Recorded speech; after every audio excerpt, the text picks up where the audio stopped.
Maka nali basyarin, tidak mungkin bagi seorang manusia ayyutiyahullahul kitaba, yang diberikan Allah kepadanya kitab itu wahyu Allah, wal hukma dan hikmah, wan nubuwata dan nubuwah, kenabian. Tsumma yaqula linnas, kemudian dia berkata kepada manusia, kunu ibadan li, jadilah kalian hamba-hamba penyembah-penyembah kepadaku. Ibadan li min dunillah, selain Allah, walakin kunu, dan akan tetapi katakanlah, jadilah kalian kunu rabbaniin, para ahli dan pengabdi Allah, bima kuntum tu'allimunal kitab, dengan apa yang telah kalian tu'allimunal kitab, mengajarkan kitab, wa bima kuntum tadrusun, dan dengan apa yang kalian telah mempelajarinya. Wala ya'murukum, dan tidak mungkin Nabi menyuruh kalian an tattakhidul malaikata, agar kalian menjadikan para malaikat wan nabiyyin arbaban, dan para nabi sebagai tuhan-tuhan yang disembah. Aya'murukum bil kufri, apakah pernah dia menyuruh kalian bil kufri, dengan kekufuran, ba'da id antum muslimun, sesudah kalian menjadi muslim. Jadi di sini Ibnu Abbas berkata, suatu hari para pendeta Yahudi, jadi para pendeta Yahudi itu dan Nasrani Najran berkumpul di hadapan Rasulullah. Di hadapan Rasulullah, beliau mengajak mereka untuk memeluk Islam. Ya, Abu Rafi Quradi itu berkata, Muhammad, apakah kau ingin kami menyembahmu seperti kaum Nasrani menyembah Isa? Rasul bersabda, aku berlindung kepada Allah dari perbuatan itu. Kemudian turunlah ayat ini. Tidak mungkin bagi seorang yang telah diberi kitab oleh Allah serta hikmah kenabian, kemudian dia berkata kepada manusia, jadilah kamu penyembahku. Ya, bukan menyembah Allah, tetapi dia berkata, jadilah kamu pengabdi-pengabdi Rabbaniyin, pengabdi-pengabdi Allah, penyembah Allah. Ya, karena kamu mengajarkan kitab dan kamu telah mempelajarinya. Dan tidak mungkin pula baginya menyuruh kamu menjadikan para malaikat dan para nabi itu sebagai Tuhan. Apakah patut dia menyuruh kamu menjadi kafir setelah kamu menjadi muslim? Aya'murukum bil kufri ba'da id antum muslimun. Jadi ayat-ayat ini menerangkan ketika Rasulullah mengajak orang-orang Yahudi dan orang Nasrani kepada Islam. Mereka bertanya kepada Rasul, wahai Nabi Muhammad, apakah engkau menginginkan kami untuk menyembahmu sebagaimana orang Nasrani menyembah Al-Masih Isa putra Maryam? Kemudian Allah berfirman kepada Rasul, tidaklah wajar bagi seorang manusia yang Allah telah memberinya kitab, hikmah, dan kenabian, lalu dia itu berkata kepada manusia, hendaknya kamu tuh menyembahku, hendaknya kalian menyembah aku. Ya, bukan menyembah Allah. Ya, begitupun juga Nabi Isa, seandainya masih hidup, beliau tentu akan mengatakan hal yang sama, yang dikatakan sama seperti yang dikatakan Nabi Muhammad kepada umatnya. Penyembahan yang dimaksud di sini adalah mengajak manusia ya untuk meyakini bahwa dirinya lah yang dapat memberikan manfaat dan madarat selain ya kecuali Allah. Jadi akan tetapi Nabi berkata kepada umatnya, hendaknya kamu itu menjadi penyembah Rabbaniin, menjadi penyembah orang-orang yang sempurna ilmu dan takwanya kepada Allah Ta'ala. Orang-orang yang menyembah kepada Allah Ta'ala saja. Karena kamu selalu mengajarkan kitab, disebabkan kamu telah tetap mempelajarinya. Jadi maksudnya adalah suatu hal yang wajib bagi orang-orang yang sempurna ilmu ketakwaannya untuk mempelajari dan menyampaikan ilmu tersebut kepada umat, kepada manusia, agar manusia itu dapat menyelamatkan dirinya, ya, baik di dunia dan di akhirat. Ya, di sini banyak penyalahgunaan. Ya, semua nabi itu menyuruh ya kunu rabbaniyin. Jadi semua nabi itu mengajarkan kepada umat untuk rabbaniyin. Ya, untuk betul-betul menjadi orang yang sempurna ilmu dan takwanya menuju kepada Allah. Nah, itu namanya rabbaniyin. Jadi orang yang sempurna ilmu dan takwanya menyembah kepada Allah Ta'ala saja. Ya, jadi termasuk juga Nabi Isa, nggak pernah Nabi Isa menyuruh umatnya untuk menyembah dirinya, itu nggak pernah.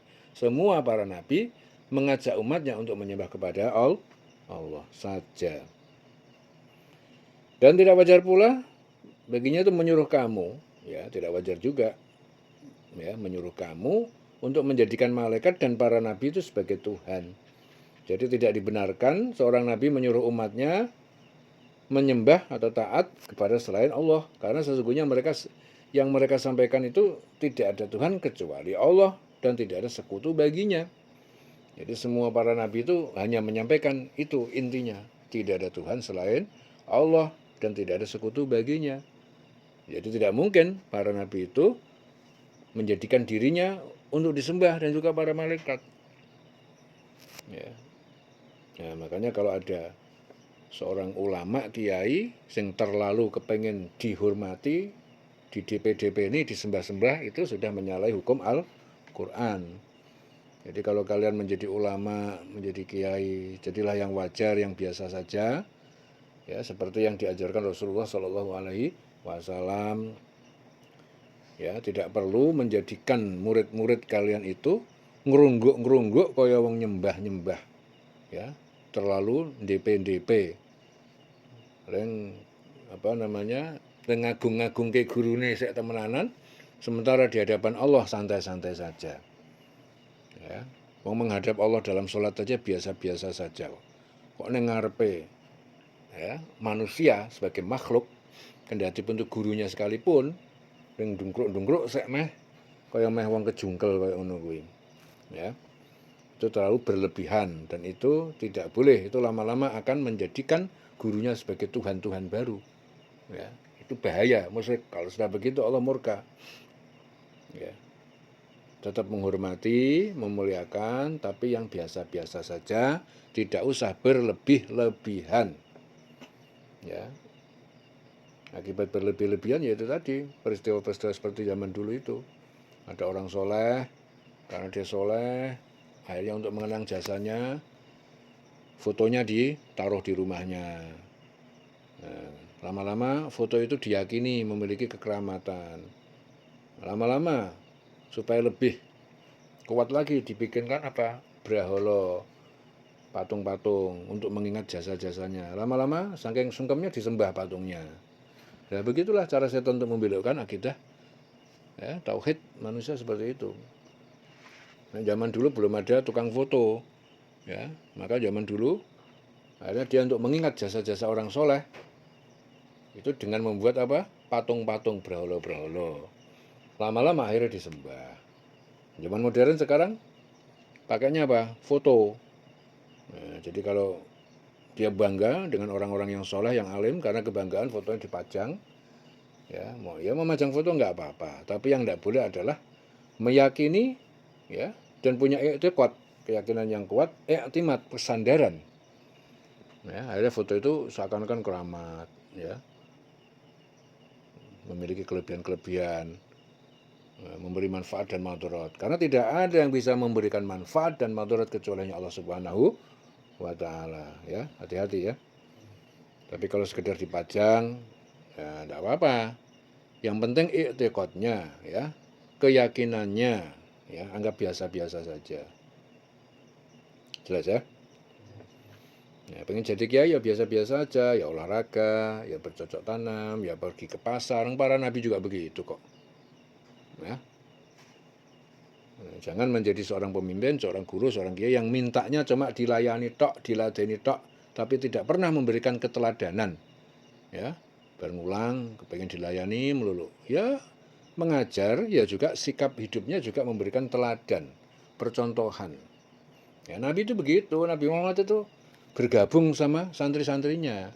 Di Madinah itu ada, di depan makam Nabi ada tempat namanya Sufah.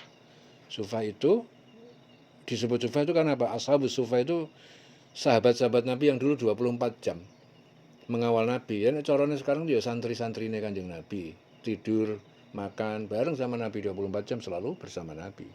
Itu biasa saja. Ya, makan bareng, tidur ya bareng bersama-sama. Ya. Tidak lantai seperti kalian di sini. Kalian di sini tidur biasa seperti itu. Lah, apa tidurnya juga sama di atas lantai. Ya kan? Sama kan? Oh, seperti itu. Ya, kalian di sini kerja bakti, bersih-bersih, apa juga sama. Takdik-takdik sama aja kan? Sama kan? Nah, iya. Ya seperti itu. Nanti kalian kalau jadi kiai begitu. Ya. Jadi tidak boleh kepengen dirinya dimuliakan. Ya. Kalau kalian menjadi baik, kalian patuh kepada Allah, taat kepada Allah, nanti Allah yang mengangkat derajat kalian dan Allah yang akan memuliakan kalian. Tidak perlu berpikir dan berencana agar dimuliakan atau dihormati. Tapi nanti apa? Allah lah yang mengangkat kalian. Ya, Allah itu apa? Tu'izzu man tasya wa tuzillu man tasya. Ya, jadi Allah itu mengangkat, memuliakan seseorang sesuai dengan Allah kehendaki, terserah Allah. Wa tuzillu man tasya. Allah juga merendahkan pada orang yang Allah kehendaki juga. Ya. Yang penting berbuatlah ikhlas, berbuat baik karena Allah. Titik, dah di situ aja. Ya. Jangan lagi bisa ngulang sidik, wis rumangsa dadi kiai pinter, kepengin dimulyakake, kepengin di DP-DP-ni, kepengin disungkemi, alah. Itu penyesatan seperti itu, ya. Penyesatan. Patuh kepada Allah, dungkruk hanya kepada Allah. Jelas ya? Tidak wajar baginya untuk menyuruh menjadikan malaikat dan para nabi sebagai Tuhan. Jadi maksudnya apa? Tidaklah dibenarkan seorang nabi menyuruh umatnya itu menyembah dan taat kepada selain Allah. Karena sesungguhnya mereka itu yang mereka sampaikan itu ya tauhid, tidak ada Tuhan kecuali Allah, tidak ada sekutu baginya. Ya. Apakah dia itu patut menyuruhmu berbuat kekafiran di waktu kamu sudah menganut agama Islam? Itu maksudnya apa? Tidaklah mungkin bagi Nabi itu menyeru umat-umatnya untuk berbuat keingkaran kepada Allah, ya, atau menyuruh kamu untuk menyembah kepada selain Allah. Ya, karena Nabi tidak diutus kecuali untuk mengajak manusia beriman, ya, dan beribadah hanya kepada Allah Subhanahu wa Ta'ala.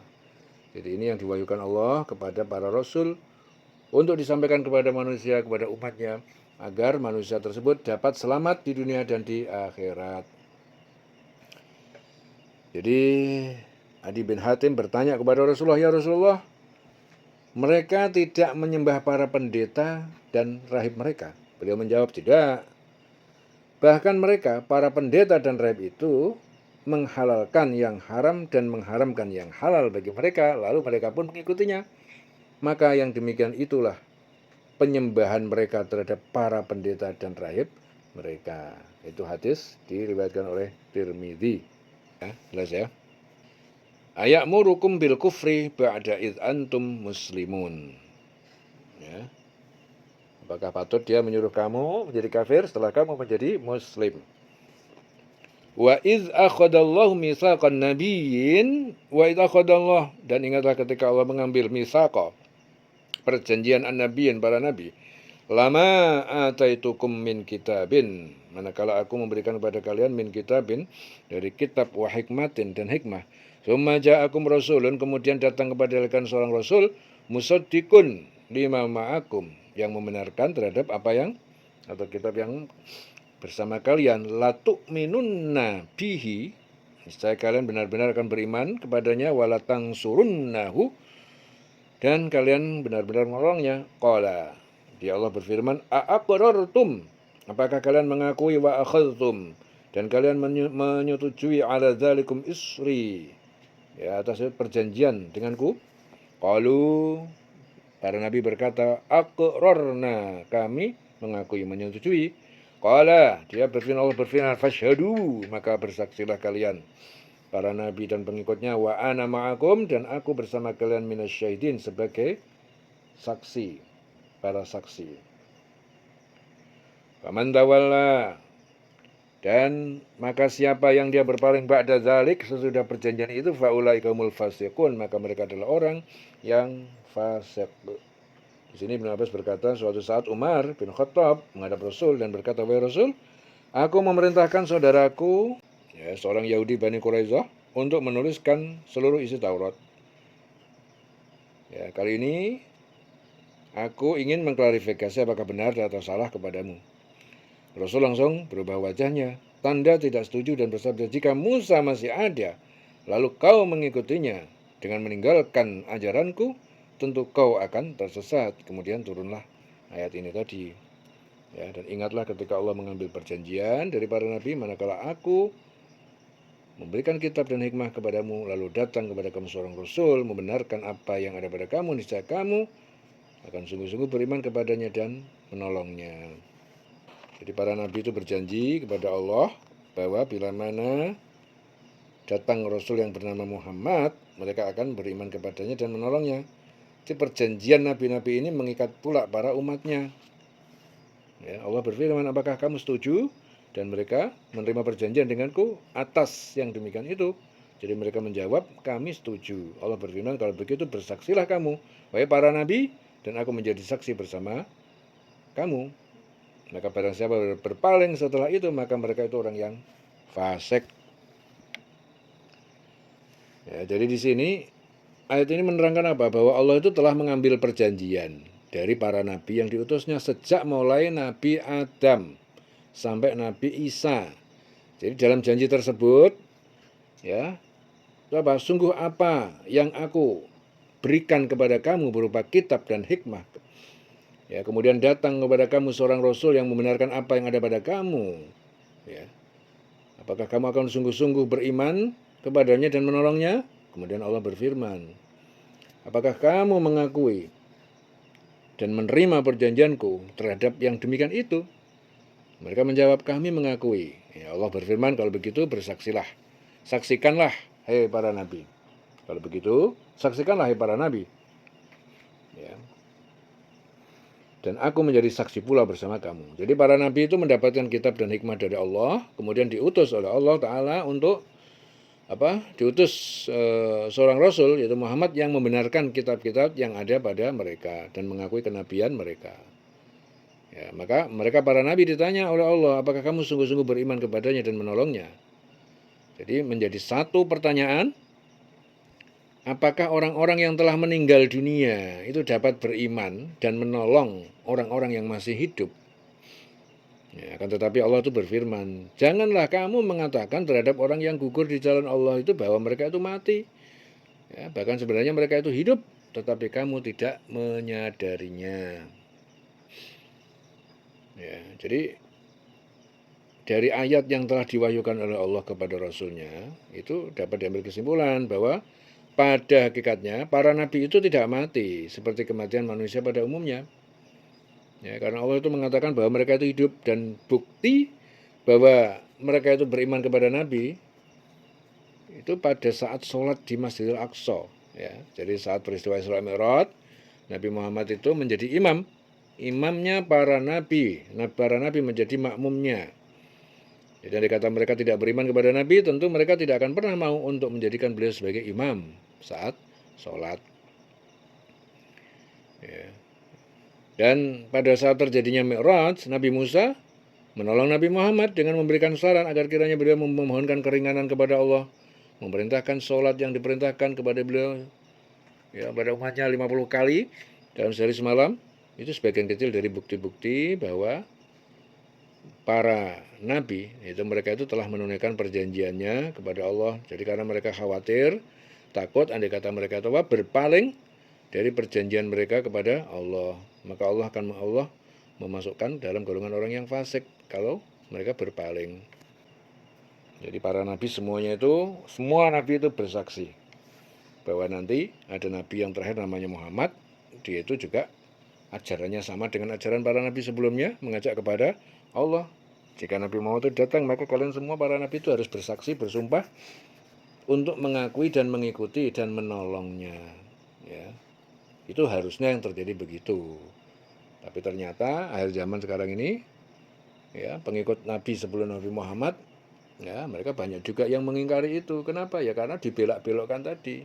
Ada pihak-pihak yang membelok-belokkan, ya, membelok-belokkan sehingga tidak mau mempercayai Nabi Muhammad.